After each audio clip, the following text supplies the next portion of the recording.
राधे राधे, जय श्री कृष्णा भक्तों। 2025 में हल षष्ठी कब मनाई जाएगी, जिसे कई जगहों पर ललई छठ भी कहते हैं।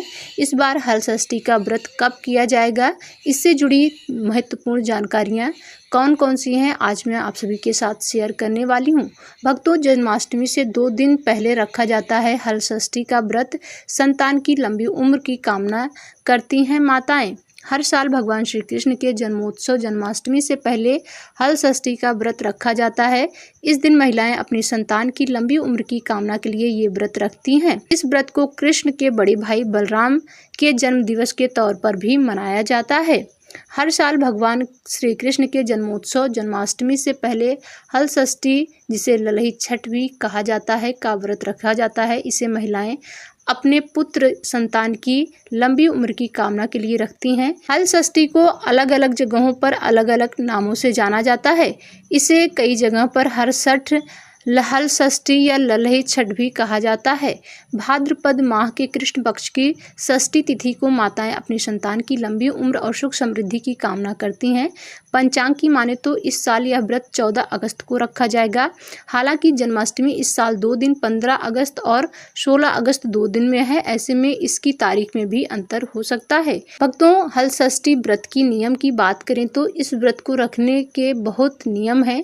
इस व्रत में हल से जुता हुआ कुछ भी नहीं खाया जाता। इसके अलावा गाय के दूध और दही का या घी का भी इस्तेमाल नहीं लिया जाता है। इस दिन तालाब में पैदा हुई चीज़ें जैसे सिंघाड़े आदि खा सकते हैं। सिंघाड़े का आटा इस्तेमाल किया जा सकता है। इस दिन अनाज बिल्कुल नहीं खाया जाता है। कुछ लोग चीनी आदि का भी इस्तेमाल नहीं करते।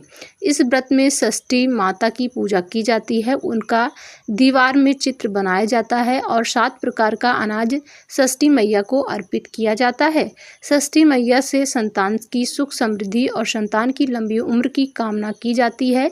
इसके अलावा माता को धान की लाई, भैंस का दूध, दही व घी आदि अर्पित करते हैं। बच्चों के खिलौने जैसे भौरा, बाटी आदि भी अर्पित किए जाते हैं और फिर पूजा के बाद बच्चों में बांट दिए जाते हैं।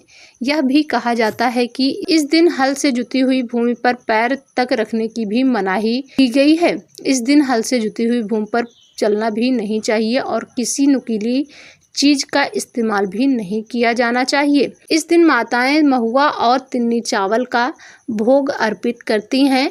उत्तर प्रदेश में ज़्यादातर महिलाएं इस व्रत को धारण करती हैं। ये थी हल षष्ठी व्रत से जुड़ी आज कुछ महत्वपूर्ण जानकारियां। इस वीडियो में दी गई जानकारी आपको कैसी लगी, कमेंट बॉक्स में लिखकर ज़रूर बताएं।